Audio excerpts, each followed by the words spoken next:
Hi, the SI meteorologist Paul Dorian here on Friday, January 13th. Well, quite a change this morning as an Arctic front has blasted through the Mid-Atlantic region. Back to reality for a few days here. We'll have a cold air mass lasting right through the weekend, and in fact, over the next 7 days, it'll stay relatively cold almost every single day, except for perhaps Tuesday, where we'll have a brief warm-up ahead of the next cold front that'll pave the way for a cold second half of next week.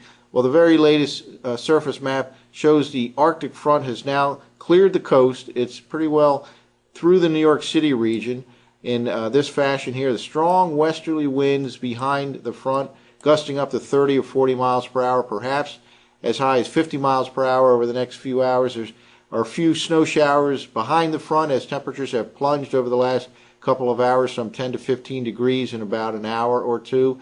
There's some snow showers, for example, in the western suburbs of Philadelphia, mixed with sleet, and that possibility can exist for the next couple of hours. It'll tend to dry out for the most part this afternoon, south and east of the mountains from Philly, across down to D.C. and all the way up to New York City. But for the next few hours, there can be a snow shower in any parts of the big cities as this colder air pours into the region. Farther to the west, it's much colder already up in the mountains, 21 degrees in State College, and even colder than that out in northwestern Pennsylvania. And that cold air is just headed to the east. We'll have relatively steady temperatures, primarily in the 30s this afternoon.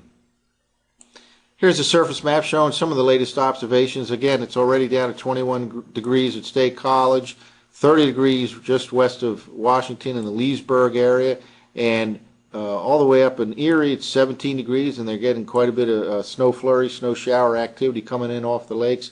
Streamers of snow bands up in the mountains for the rest of today, with accumulating snow and very difficult travel conditions for the next few hours anyway, from around State College on points west. Again, there can be a couple of snow showers, perhaps mixed with sleet over the next few hours here southeast of the mountains across the big cities from Washington up to New York. But the general trend will be for drier weather this afternoon. But the winds will continue for the next several hours, in fact, right through the afternoon, gusting past 40 miles per hour in the big cities of Washington, Philly, and New York. Here's the latest IR satellite loop for the nation as a whole, and you can really pick out this Arctic front right here with this higher level band of clouds right here that whips on through from the southwest to the northeast over the last few hours. Again, it's now pretty well off the coast. The colder air is flooding into the New Jersey plain and on into New York City. Temperatures have dropped over the last couple of hours in Philadelphia and New York City, some 10 to 15 degrees. Colder air kind of wrapping in from the southwest to the northeast. Lots of residual clouds and snow bands up in the mountains from central Pennsylvania, central Maryland, western Virginia, all the way points north and west of there across the Ohio Valley and eastern Great Lakes. They'll have accumulating snows and some very difficult travel conditions as temperatures up in those parts of the eastern U.S. have dropped below freezing. So there's quite a bit of flash freezing going on, deteriorating road conditions. Meanwhile, farther to the west, there's some clearing skies out in the middle part of the country, and we will have some sunshine both days. However, it'll still be rather cold with temperatures below normal right through the upcoming holiday weekend. Well, let's take a look at a couple of computer forecast maps. This is the GFS forecast map for tomorrow morning, Saturday morning. We are already in the cold air, of course, for the rest of today and into tomorrow, but there's actually a secondary cold frontal system that comes through later in the day tomorrow, depicted right here on the GFS map, and it'll reinforce this cold air mass. In fact, some areas may actually get colder Sunday night, early Monday than it will be tonight or tomorrow night as this second surge of cold air moves in. Let's now jump ahead to Sunday morning.